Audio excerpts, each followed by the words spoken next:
Assalamualaikum warahmatullahi wabarakatuh. Hamdan wa syukran lillah. Rabbi sahri sadri wa yassir li amri wahlul 'uqdatam min lisani yafqahu qali ya fatahu ya alim. Dalam menapaki hidup di dunia ini, tentu kita akan dihadapkan pada berbagai cobaan. Mulai dari kesedihan, rasa sakit, kekurangan harta, musibah, dan lain sebagainya. Allah Subhanahu wa ta'ala berfirman, A'udzu billahi minasyaitonir rajim. Bismillahirrahmanirrahim. Wa la nabluwannakum bisyai'in minal khawfi wal ju' wa nafsin minal amwali wal anfusi wath thamarat wa basyiris sabirin. Dan sungguh akan kami berikan cobaan kepadamu dengan sedikit ketakutan, kelaparan, kekurangan harta, jiwa, dan buah-buahan. Dan berikanlah berita gembira kepada orang-orang yang sabar. Ujian dan musibah yang Allah berikan kepada kita sebagai seorang muslim, hakikatnya adalah cermin kecintaan Allah kepada kita. Allah Subhanahu wa ta'ala tidak rela menimpakan azab yang tidak terhingga sakitnya di akhirat kelak, hingga ia menggantikan dengan azab dunia yang sangat ringan. Dalam perspektif seperti ini, musibah berfungsi sebagai penggugur dosa-dosa.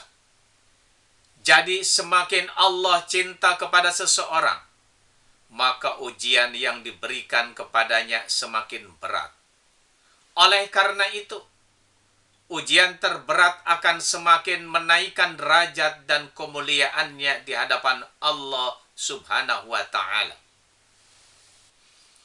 Orang yang paling dicintai Allah adalah para nabi dan rasul.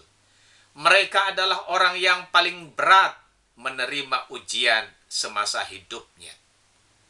Rasulullah bersabda, jika Allah mencintai suatu kaum, maka mereka akan diuji.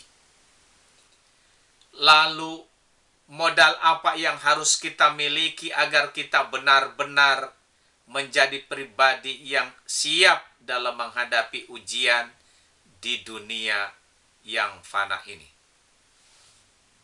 Allah Subhanahu wa ta'ala melalui Rasulullah sallallahu alaihi wasallam telah memberikan petunjuk agar kita benar-benar tidak salah dalam melangkah menghadapi cobaan di kehidupan dunia ini.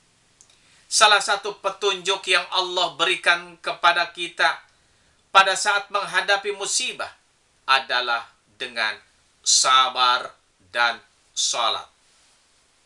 Sabar dan salat adalah dua hal yang penting, kunci menghadapi berbagai ujian dan untuk menggapai kebahagiaan dunia dan akhirat.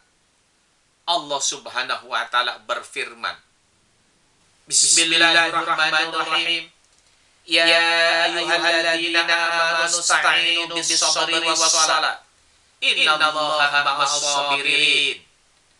Hei orang-orang yang beriman, jadikanlah sabar dan salat sebagai penolongmu.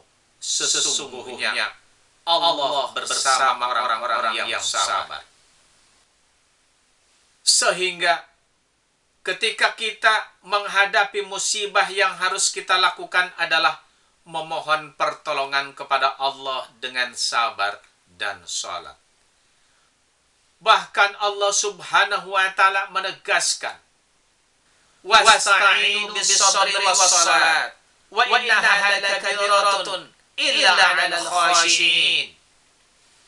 Jadikanlah sabar dan salat sebagai penolongmu, dan sesungguhnya yang demikian itu sungguh berat kecuali bagi orang-orang yang khusyuk. Menurut Al-Qurtubi dalam tafsirnya, bahwa sabar mencakup 3 hal. Sabar dalam melaksanaan ketaatan kepada Allah Subhanahu wa Ta'ala, sabar dalam meninggalkan kemaksiatan, dan sabar dalam menghadapi musibah atau ujian dari Allah Subhanahu wa Ta'ala.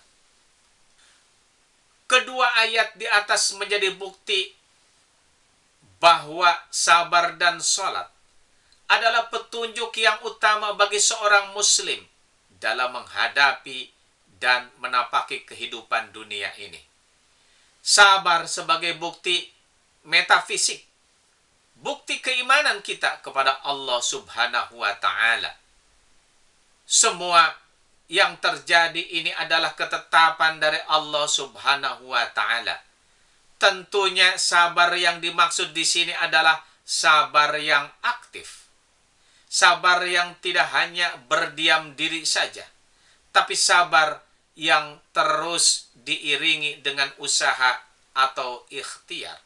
Misalnya, pada saat kita diuji oleh Allah dengan rasa sakit, maka bentuk kesabaran kita adalah dengan berikhtiar terus untuk berobat.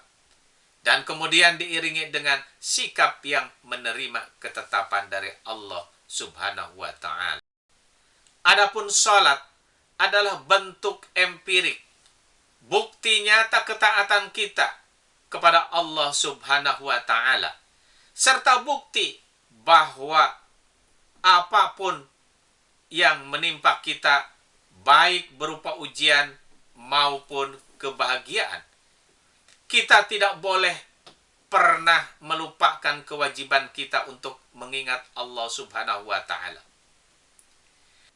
Selain posisi sabar dan sholat sebagai 2 hal yang penting dalam menghadapi ujian dan musibah dalam kehidupan ini, sabar dan sholat juga memiliki 2 fungsi utama.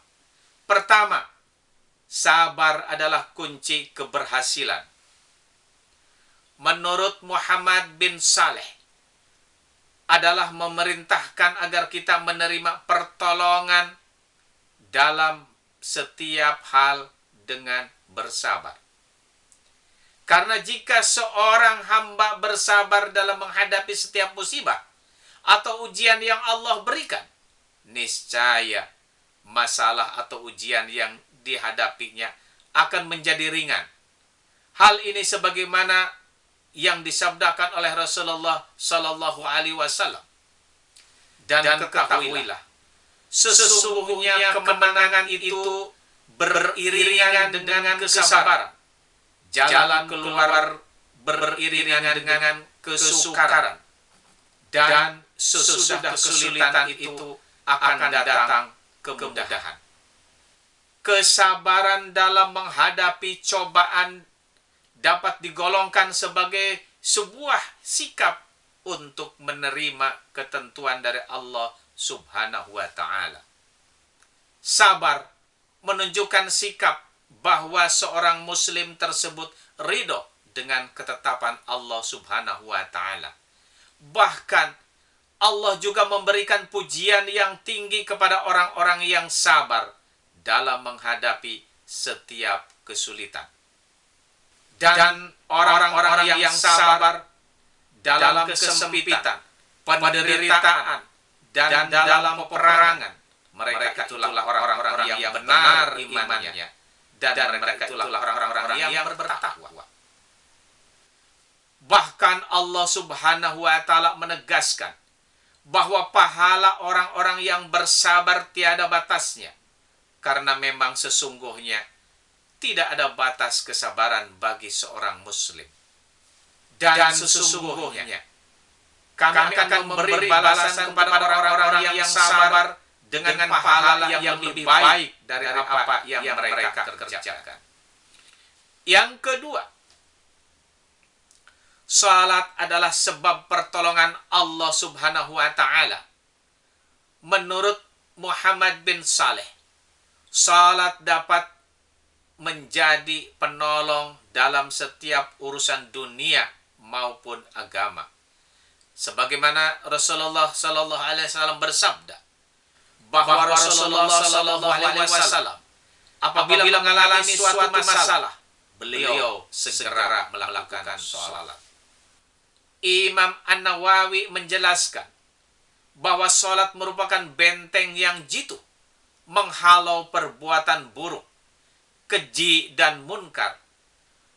Salat merupakan hubungan langsung antara manusia sebagai hamba dan Allah Subhanahu wa taala sebagai sang Khalik. Sehingga apa yang dikeluhkan hambanya insya Allah didengar oleh Allah Subhanahu wa taala, dan disitulah pertolongan Allah Subhanahu wa taala akan datang. Salat juga memiliki kedudukan yang sangat agung di sisi Allah karena ia adalah amal yang paling utama setelah iman.